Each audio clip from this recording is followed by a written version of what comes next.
तो जब भी हम नई गाड़ी लेने की सोचते हैं तो हम हमेशा ये देखते हैं कि जो भी हम गाड़ी लेने वाले हैं वो बहुत अच्छी चले, उसमें कोई ऐसी तकलीफ़ें ना आए कि जो हमें बहुत ही ज़्यादा प्रॉब्लम करें। अब इस चक्कर में हमें ये पता ही है कि हम बहुत सी बार कोई बजट गाड़ियाँ अगर ढूँढने जाते हैं और ऐसे में हम ऐसी गाड़ियाँ भी देखते हैं कि जो इंडिया से बाहर की कंपनी है। अब यहाँ पे हम ज़्यादातर इंडियन ब्रांड्स पे भरोसा नहीं कर पाते हैं, क्योंकि आज से अगर कुछ साल पहले देखा जाए तो इंडियन ब्रांड्स की जो भी गाड़ियाँ होती थी वहाँ पे कुछ ना कुछ आपको फिट एंड फिनिश का इशू रहता था। जैसे कि इंडियन ब्रांड्स हो गई टाटा और महिंद्रा, दो मेजर ब्रांड्स हैं जो हमारे इंडिया में गाड़ी बनाती हैं और ये दोनों ही स्वदेशी ब्रांड हैं। और कहीं ना कहीं इनमें हमें पहले जो फिट एंड फिनिश दिखती थी, जो भी इश्यूज दिखते थे, वो समय के चलते हुए सारे काफ़ी हद तक सॉल्व हो चुके हैं।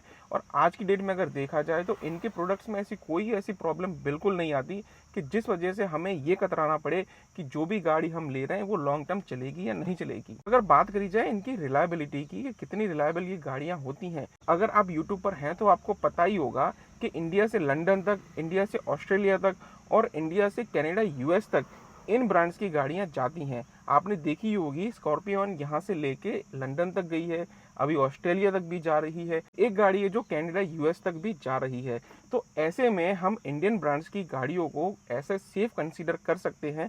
और अगर इनमें ऐसी कोई भी प्रॉब्लम आ रही है छोटी मोटी, तो ऐसा नहीं है, हम किसी भी देश में कहीं पे भी इजीली इसको रिपेयर करा सकते हैं। तो फिर प्रॉब्लम इंडिया में क्यों आती है, क्यों हम कतराते हैं इन गाड़ियों को लेने के लिए जबकि पूरी तरह से सेफ है। अगर बात करी जाए इन गाड़ियों की सेफ्टी की तो मैं आपको एक बात बता दूं, और शायद आपको पता ही होगा कि इंडिया में सबसे पहली 5 स्टार रेटेड जो ग्लोबल एनसीएपी में टेस्ट हुई थी वो गाड़ी थी टाटा की अल्ट्रोज। इससे पहले शायद इंडिया में कोई इतनी सेफ गाड़ी हुआ करती थी।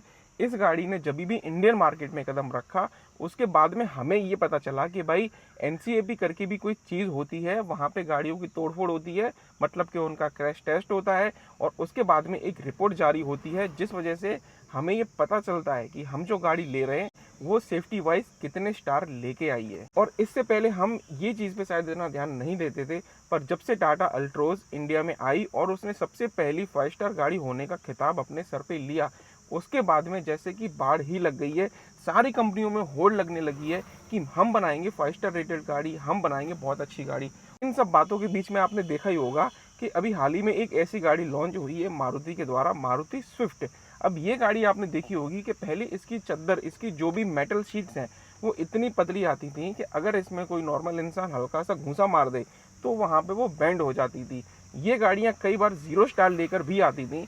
पर अब जैसे इंडियन कार मेकर्स ने जो भी गाड़ियों को अच्छी तरह से बनाना स्टार्ट किया है और जो भी सेफ्टी पर बात करी है, तो हमारे इंडिया में भी हम जैसे लोग, कोई भी नॉर्मल बायर है वो भी अब सेफ्टी से कंसर्न होने लगा है। तो भाई अब ये गाड़ी भी पूरी 4 स्टार रेटिंग में आने लगी है। और अब अगर देखा जाए कि ये ब्रांड्स अगर सेफ्टी को ज़्यादा मेजर दे रही हैं तो कहीं ना कहीं टाटा और महिंद्रा की वजह से, क्योंकि इन्होंने ही हमारे देश में सेफ गाड़ियों का कॉन्सेप्ट स्टार्ट किया था। तो जी आज की वीडियो में हम ये देखते हैं कि क्यों हमें टाटा की, महिंद्रा की गाड़ी कंसीडर करना चाहिए।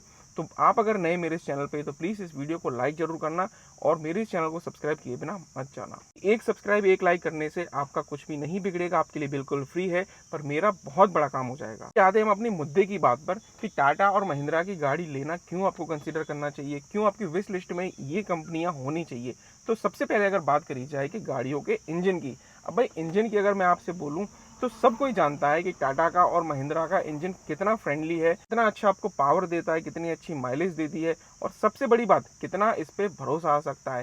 भाई भरोसे की बात अगर करी जाए तो ये दो कंपनियां ऐसी हैं कि जो हमारे इंडिया में ट्रक्स भी बनाती हैं, और जो गाड़ियों में ट्रक्स बनते हैं इनमें इतने सारे कंपोनेंट्स लगते हैं।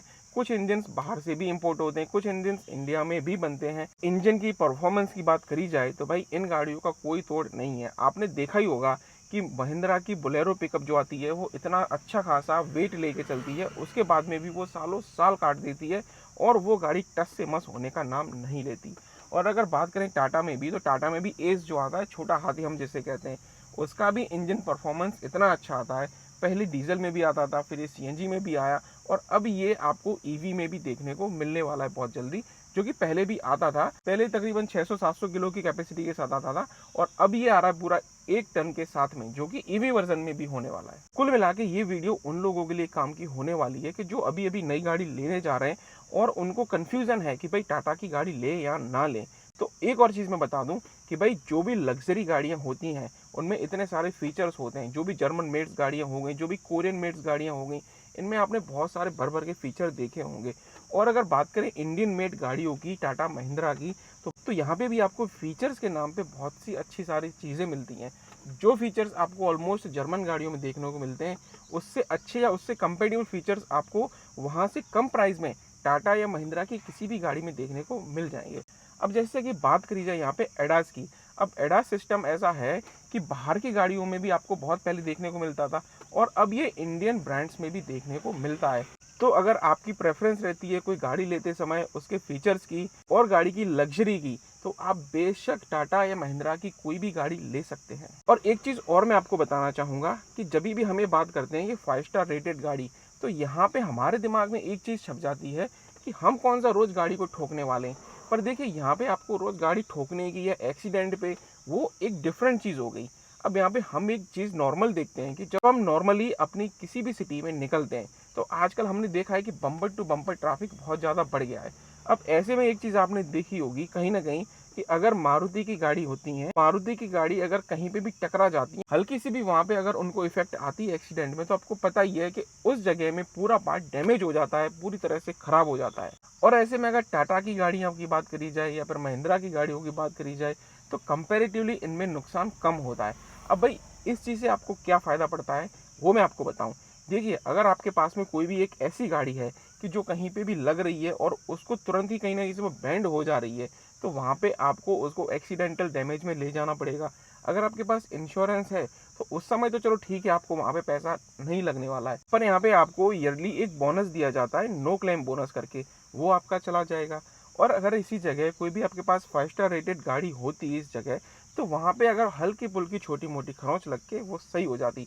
अब उस खरोंच को या तो आप ऐसे ही चला सकते थे या फिर 200-500 रुपये दे के बाहर से कहीं से ईजिली उसको रिपेयर करवा सकते थे, क्योंकि यहाँ पे जो 5 स्टार रेटेड गाड़ी थी उसमें इतना ज़्यादा डैमेज नहीं था। इसके बाद हम एक और पॉइंट देखते हैं कि मान लीजिए आप कहीं पे भी अपनी गाड़ी को ड्राइव पे लेके जा रहे हैं, तो यहाँ पे आप क्या देखेंगे कि अगर मेरी गाड़ी कहीं पे भी ख़राब होती है तो वो ईजीली रिपेयर हो सके।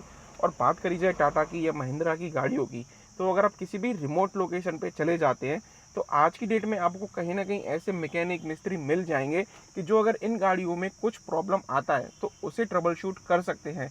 और रही बात कुछ ऐसी कंपनियों की, ऐसी गाड़ियां भी होती हैं कि जो अगर ख़राब होती हैं, अगर उनमें सेल भी नहीं लग पा रहा है, कुछ भी हल्का फुल्का इश्यू आ रहा है, गाड़ियों को आप अगर कहीं पे भी नॉर्मल मैकेनिक के पास रिपेयर कराने जाएंगे तो दो चीज़ें होंगी।